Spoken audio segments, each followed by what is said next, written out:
Right breaking చూస్తున్నాం. Greater Warangal municipal corporation పై కాంగ్రెస్ జెండా ఎగురవేసేందుకు అధికార పార్టీ చకచకా పావులు కదుపుతోంది.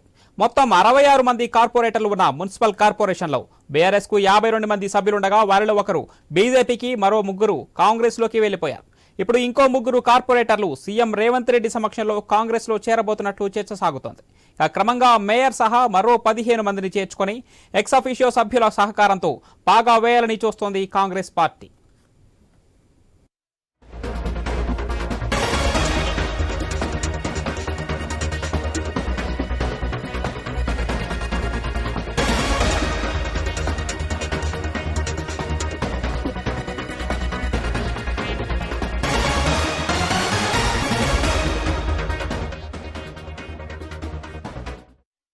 గ్రేటర్ వరంగల్ మున్సిపల్ కార్పొరేషన్ పై కాంగ్రెస్ జెండా ఎగురవేసేందుకు అధికార పార్టీ చకచకా పావులు కదుపుతోంది.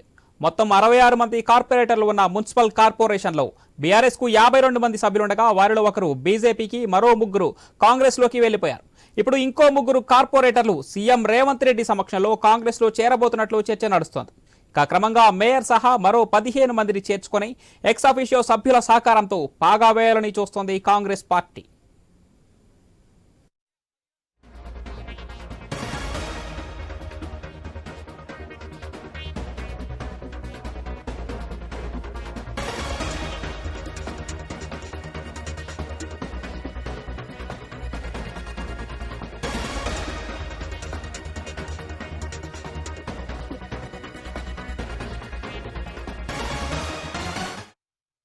గ్రేటర్ వరంగల్ మున్సిపల్ కార్పొరేషన్ పై కాంగ్రెస్ పార్టీ జెండా ఎగురవేసేందుకు అధికార పార్టీ చకచకా పావులు కదుపుతోంది.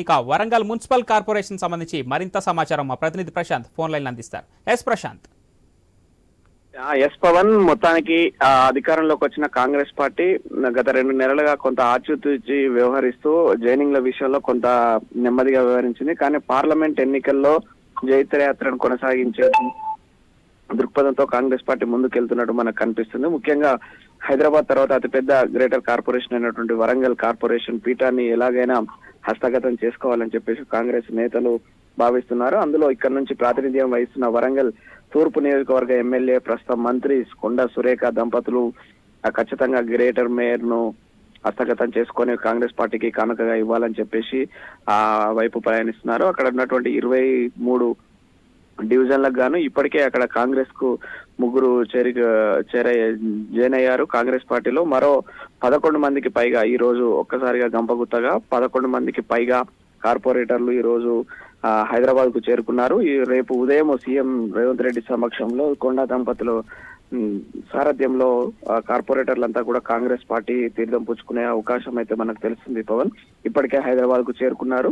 జూబ్లీ హిల్స్ లోని కొండ దంపతులతో మంతనాలు పూర్తయ్యాయి. వాళ్ళు ఎలాంటి షరతులు లేకుండా కాంగ్రెస్ పార్టీలో జాయిన్ అయ్యారు. ఎందుకంటే ఎన్నో ఆకాంక్షలతోటి ప్రజలు మమ్మల్ని గెలిపించారు. గత 2 సంవత్సరాలుగా నిధులు లేక ఇబ్బందులు గురవుతున్న పరిస్థితి ఉంది.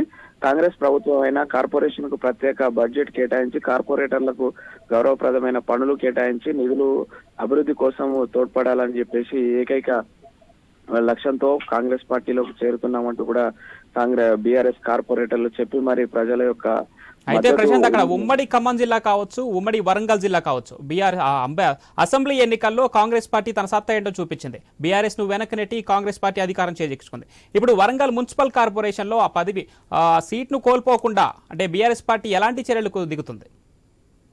ఎస్ పవన్, అయితే ఇప్పటి వరకు అయితే బీఆర్ఎస్ పార్టీ నుంచి అటు కౌన్సిలర్లు, కార్పొరేటర్లు పార్టీ వీడినా కూడా ఇక్కడ ఉన్నటువంటి జిల్లా అధ్యక్షులు కావచ్చు, రాష్ట్ర నాయకత్వం కావచ్చు ఎటువంటి చర్యలు అయితే చేపట్టినట్టు దాఖలాలు అయితే లేవు. మనం గతంలో ఐ న్యూస్ ఆధ్వర్యంలో ప్రత్యేకంగా కూడా బీఆర్ఎస్ పార్టీ ఖాళీ అవుతుందని అనేక కథనాలు కూడా ప్రచురించాము. అటు నర్సంపేట మున్సిపాలిటీ కావచ్చు, వర్ధనపేట మున్సిపాలిటీ, పరకాల, భూపాలపల్లి మున్సిపాలిటీలలో గంపగుత్తగా కొంతమంది అధికార కాంగ్రెస్ వైపు వెళ్తే మరి కొంతమంది బీజేపీ పార్టీలో కూడా చేరిన దాఖలాలు ఉన్నాయి.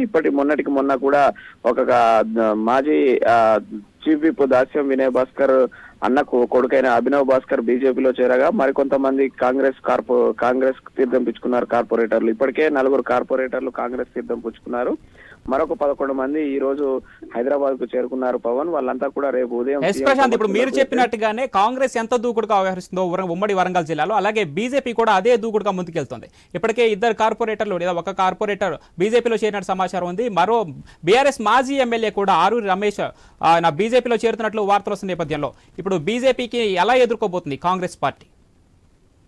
ఎస్ పవన్, ఈ రెండు పార్టీలు ఇటు కాంగ్రెస్ బీజేపీలు కూడా బీఆర్ఎస్ పార్టీని మట్టుబెట్టాలి, పార్లమెంట్ ఎన్నికలలో ఖచ్చితంగా పోటాపోటీగా గెలవాలనే ఒక ఏకైక లక్ష్యంతో ఈ రెండు పార్టీలు కూడా జాతీయ పార్టీలు కాబట్టి వాళ్ళ కన్సర్న్ అంతా కూడా పార్లమెంట్ ఎన్నికల పైన ఉంటుంది. కాబట్టి అసెంబ్లీ కొంత వదిలేసినప్పటికీ కూడా ఇప్పుడు పార్లమెంట్ లో బీజేపీ తన సత్తా చాటాలని చూస్తుంది. అందులో వరంగల్ పార్లమెంట్ స్థానాన్ని బీజేపీ సెంటిమెంట్ గా భావిస్తుంది. ఎందుకంటే 1984లో బీజేపీ పార్టీ పెట్టిన కొత్తలో మొదటిసారి జరిగిన ఎన్నికల్లో ఒక స్థానం గుజరాత్ అయితే మరొక స్థానం వరంగల్ ఎంపీ స్థానం గెలిచింది. ఇక్కడ నుంచి జంగారెడ్డి గెలిచిన సీటు 2 సార్లు 2014లో 19లో మోడీ ప్రభంజనంతో గెలిచినా కూడా ఈ యొక్క సెంటిమెంట్ స్థానాలను గెలవలేకపోయామనే ఒక అపఖ్యాతి ఉంది.